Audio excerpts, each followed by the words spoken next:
Very good morning, all of you. Here I am ready once again to teach you the new subject, that is chemistry.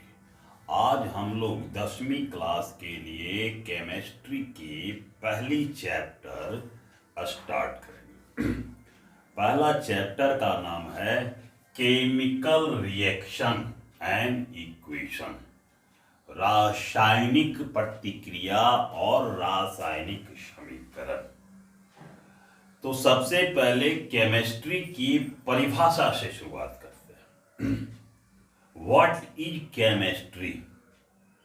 Very simple definition, chemistry is the branch of science that deals with atoms और molecules.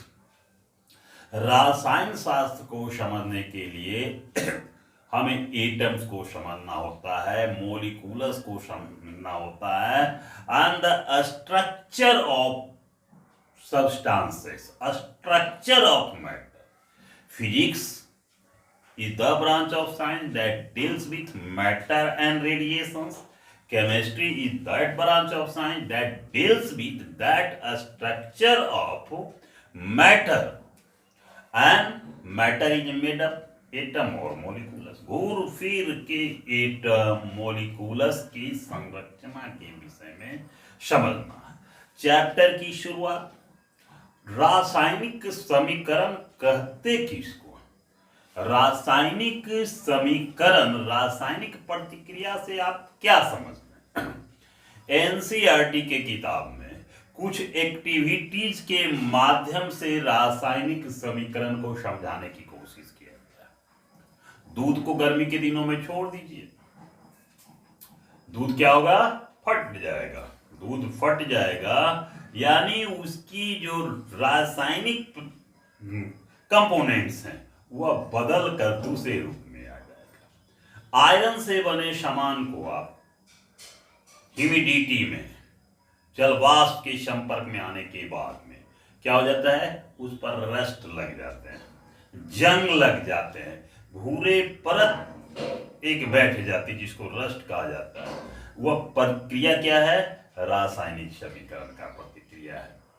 फल का पकना रासायनिक समीकरण का प्रतिक्रिया है। श्वसन लेना, सांस लेना, सांस छोड़ना, और हम जो भोजन लेते हैं उसकी पाचन की प्रक्रिया होना, ये सारे रासायनिक प्रक्रिया है। तो इन सब उदाहरण के साथ में हम रासायनिक समीकरण की परिभाषा को निर्धारित करते हैं। When two or more substances combine together and form new substances with new structure is called chemical reactions, रासायनिक समीकरण और रासायनिक प्रतिक्रिया। और उस रासायनिक प्रतिक्रिया में जो लिखने की जो गणितीय विधि है, मैथमेटिकल प्रोसेस है, वह प्रतिक्रिया, रासायनिक प्रतिक्रिया का रासायनिक समीकरण कहलाता है। अब हम दो एक्टिविटीज से शुरुआत करती है। मैग्नीशियम के रिबन लेते हैं। मैग्नीशियम के रिबन, मैग्नीशियम एलिमेंट्स है और रिबन वाली फीते आकार का रहते हैं।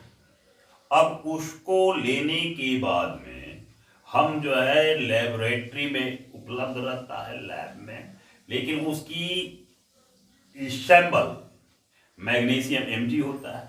अब उसको हम बुनसन बर्नर पर जब जलाते हैं तो डेजलिंग लाइट के साथ उसका जो राख होता है, बचता है, जलने के बाद में जो अवशेष बचता है वह क्या हो जाता है? मैग्नीशियम ऑक्साइड हो जाता है। अब यहां पर से केमिस्ट्री शुरुआत होगी कि पहला सूत्र जो है मैग्नीशियम लिया गया, Mg लिया गया,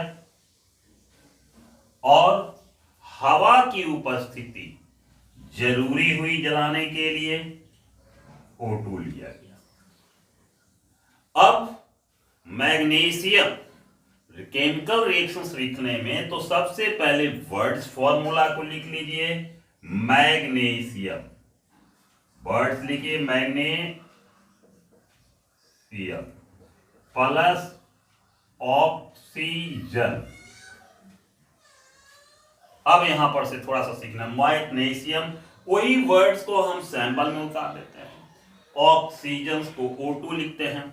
लेकिन यहां पर हर एक बात को समझना है कि कुछ जो एटम्स होते हैं डाई एटॉमिक नेचर्स के होते हैं। जितने भी गैसियस एटम्स हैं, अमोनिया पॉली एटॉमिक नेचर्स के हैं, तो मोस्टली गैसियस एटम जो हो रहे हैं वो डाई एटॉमिक नेचर के। लिखना है ऑक्सीजन, लेकिन हम उसको सैंपल में लिखेंगे O2, क्योंकि इसकी नेचर जो है diatomic. Element monoatomic natures के होते हैं, एक मोलिकुलर, एक एटम जो है, सो ये सिंबल दर्शाया एक एटम के हो जाते हैं। अब यहां पर मैग्नीशियम ऑक्सीजन लिखने के बाद में हम तीर का चिन्ह लगाते हैं। तीर के चिन्ह लगाने के बाद में यह जो है सो बन गया मैग्नीशियम ऑक्साइड। यहां पर दो बार। अब जानने के लिए, पहले समझने के लिए ही समीकरण को पहली बार में, पहले प्रयास में समझ लिया तो यहां पर बहुत सारे प्रश्नों की हल करने की कॉन्सेप्ट मिल जाता है। क्या बोला गया? पहला रासायनिक समीकरण किसे कहते हैं, रासायनिक प्रतिक्रिया किसे कहते हैं, कि व्हेन टू और more than to substances combine chemically to form new substances with new structure is called chemical reactions, and the process to write these chemical reactions in equation is called chemical equation, chemical reactions, chemical equations of chemical reactions. Here is example has been taken when magnesium burns in the presence of oxygen, then it gives results magnesium oxide. After that, you will have to understand this magnesium plus oxygen to form magnesium oxide. इसको हमको लिखना किस प्रकार से, इसको मोर informative बनाना है। मोर informative किसके बनाना है? मैग्नीशियम सॉलिड रूप में रहता है, इसलिए ये सॉलिड हो गया। ये ऑक्सीजन गैसीय रूप में रहता है, इसलिए ये गैस हो गया। और ये मैग्नीशियम ऑक्साइड भी जो होते हैं वह सॉलिड रूप में, राख के रूप में होते हैं, मैग्नीशियम ऑक्साइड हो गया सॉलिड के रूप में। अब मोर इंफॉर्मेटिव क्या बनाने का है, ये और सूचना दिया गया, ये लिखना है। अब यहां पर दो बात जो पिछले क्लास से, 7th से ही प्रयास होता है, बैलेंस। 10वीं क्लास में डिटेल रूप से सीखना होता है। बिना बैलेंस के आपकी केमिकल समीकरण, केमिस्ट्री की जो रासायनिक भाषा है वह गड़बड़ हो जाएगी। इसलिए अभी से ही यह जो है सो बैलेंस पर बैलेंस करना है, संतुलन बनाना है केमिस्ट्री को में। अब यहां पर से बात आई, यह जो है 9th क्लास में हम लोग सीखे कंजर्वेशन ऑफ मास, ऊर्जा द्रव्यमान संरक्षण के सिद्धांत से क्या हो गई कि द्रव्यमान जो है सो क्या बोला जाता है, संरक्षित रहती है। जितना वजन है इसको बोला गया है, क्या बोला जाता है, रिएक्टेंट। इसको बोला गया प्रोडक्ट। तो जितने मास क्या है कि जितना हम मास लिए, द्रव्यमान लिए रिएक्टेंट में, हमको उतना ही मास इधर आना चाहिए प्रोडक्ट में। द्रव्यमान में कंजर्व है, नाश नहीं होता है। इसलिए इस सिद्धांत के आधार पर हमें समीकरण को बैलेंस करना पड़ता है। बैलेंस करने के क्रम में क्या हो जाता है, बैलेंस करने का तरीका सीखिए। कि दोनों ओर के जो रिएक्टेंट हैं उसके एटॉमिक नंबर काउंट कीजिए। अब before this you will have to once again understand what is the atom and molecules. Molecules बने होते हैं एटम से, एटम के संयोग से, और एटम में हमें देखने पड़ते हैं कुछ जैसे होते हैं डाइएटॉमिक नेचर के हैं, क्लोरीन लिखा गया तो Cl2 लिखा गया, मैग्नीशियम लिखा हुआ तो Mg लिखा हुआ है, तो उसमें नंबर ऑफ एटम कितने हैं। तो सबसे पहले नंबर ऑफ एटम हम काउंट करते हैं। ये साइड जो है लेफ्ट साइड और ये साइड है राइट साइड। ये प्रोडक्ट रिएक्टेंट के साइड में नंबर ऑफ मैग्नीशियम का देख रहे हैं 1 एटम, नंबर ऑफ मैग्नीशियम का देख रहे हैं 1 एटम, बैलेंस है। लेकिन गड़बड़ी कहाँ है, ऑक्सीजन में। नंबर ऑफ एटम है 1, यहां नंबर ऑफ एटम है 2, इसलिए इस एटम को बैलेंस करना, हमको ऑक्सीजन को बैलेंस करना। तो अब यहां पर ये ध्यान रखना, हमें 2 से मल्टीप्लाई यदि करना है तो ये साइड गुना नहीं करके ये हम इधर गुना कर दिए, 2 से गुना कर दिए। 2 से गुना करने में इसका अर्थ क्या हो गया कि 2 मॉलिक्यूलस, 2 एटम हो गए मैग्नीशियम के, 2 एटम हो गए ऑक्सीजन के। तो 2 एटम ऑक्सीजन के, 2 एटम ऑक्सीजन के ये साइड के बराबर तो हो गए, लेकिन 2 एटम मैग्नीशियम के ये साइड है, 2 एटम मैग्नीशियम के ये साइड नहीं है, इसलिए 2 एटम हमको 2 से गुना करना पड़ता है। इस प्रकार से हम समीकरण को बैलेंस करते हैं। तो केमिकल रिएक्शंस के तरीका, केमिकल रिएक्शंस के तरीका, लिखने के तरीका, एक्टिविटी के तरीके में अब जो सब प्रश्न आ जाता है कि हम प्रयोगशाला में हाइड्रोजन गैस किस प्रकार से बनाते हैं। अब इस प्रयोगशाला में हाइड्रोजन गैस बनाने के लिए हमें कितनी चीजों को ध्यान, यहीं से हम सीखने लगते हैं कि क्या क्या चीजें केमिकल रिएक्शंस में होता है। तो प्रयोगशाला में हाइड्रोजन गैस बनाने के लिए हम क्या करते हैं, जिंक ग्रेनुअल्स लेते हैं। जिंक ग्रेनुअल्स ही क्यों लेते हैं, जिंक जो है मेटल है, हार्ड उसकी सरफेस होती है, और प्रयोगशाला में हमको डाइल्यूट एसिड लेना है, एसिडिक नेचर्स में। तो डाइल्यूट एसिड, तो सरफेस ग्रेनुअल्स जो होते हैं दानेदार, उसकी सरफेस एरिया जो होंगे क्या बोला जाता है, कम हो जाएंगे, और वो जो है सो एरिया, सरफेस एरिया पर एसिड का रिएक्शंस तुरंत हो जाएगा, जिसके परिणाम स्वरूप हमें रिजल्ट लैब में आसानी से मिलने लगेंगे। तो प्रयोगशाला में हमें हाइड्रोजन गैस बनाने के लिए जिंक ग्रेनुअल्स के ऊपर डाइल्यूट हाइड्रोक्लोरिक एसिड लेते हैं अथवा डाइल्यूट सल्फ्यूरिक एसिड लेते हैं, तब जाकर हमें कहीं हाइड्रोजन गैस प्राप्त होता है। अब देखिए यहां पर मैं जिंक ग्रेनुअल्स के ऊपर डाइल्यूट हाइड्रोक्लोरिक एसिड के समीकरण का, डाइल्यूट हाइड्रोक्लोरिक एसिड की जब हम प्रतिक्रिया करवाते हैं तो जिंक क्लोराइड और क्या हो जाता है, हाइड्रोजन गैस निकलता है। इस बात को हमको लिखना कैसे पड़ता है, zinc granules Zn, dilute hydrochloric HCl। अब यहां पर हमको जानकारी क्या है, मोर इन्फिनिटी, जिंक सॉलिड है तो S, हाइड्रोक्लोरिक जलीय विलयन के रूप में रहता है, इसलिए AQ। ये बन गया क्या, यहां से थोड़ी सी छोटे छोटे बातों पर ध्यान रखना पड़ता है, जो स्टूडेंट्स का कंसेप्ट यहाँ जिंक क्लोराइड ZnCl2 हो गया। पीछे बातों पर क्योंकि जिंक की जो वैलेंसी होती है +2 होती है और क्लोरीन की जो वैलेंसी होती है वो -1 होती है। वैलेंसी क्या होती है, the strength of forming bond of an atom.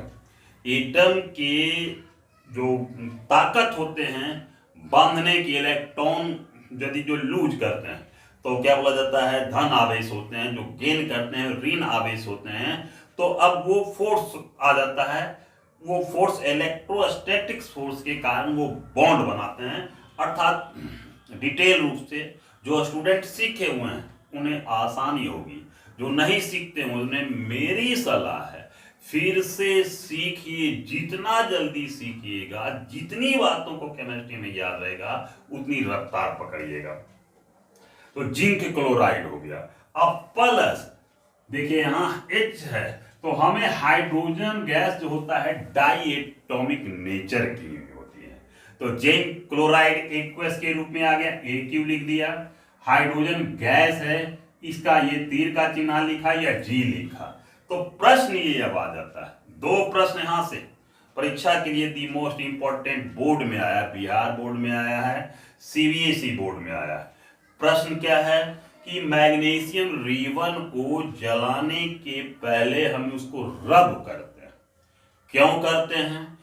उत्तर हो गया मैग्नीशियम रिबन को रब करने का कारण क्या है कि मैग्नीशियम ऑक्साइड हवा के मॉइस्चर के साथ जो है एक लेयर बना लेते हैं, यानी प्रोटेक्टिव लेयर बना। अब वो जलेंगे नहीं, जल्दी से आसानी से जलेंगे नहीं जब तक उस पर से ऑक्साइड रिमूव नहीं होंगे।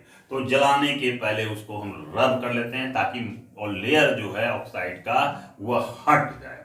दूसरा प्रश्न ये आ जाता है कि प्रयोगशाला में हाइड्रोजन गैस बनाने के लिए हम जिंक ग्रेनुअल का ही प्रयोग क्यों करते हैं और कैसे पता करेंगे कि दिए गए बना हुआ गैस हाइड्रोजन गैस है?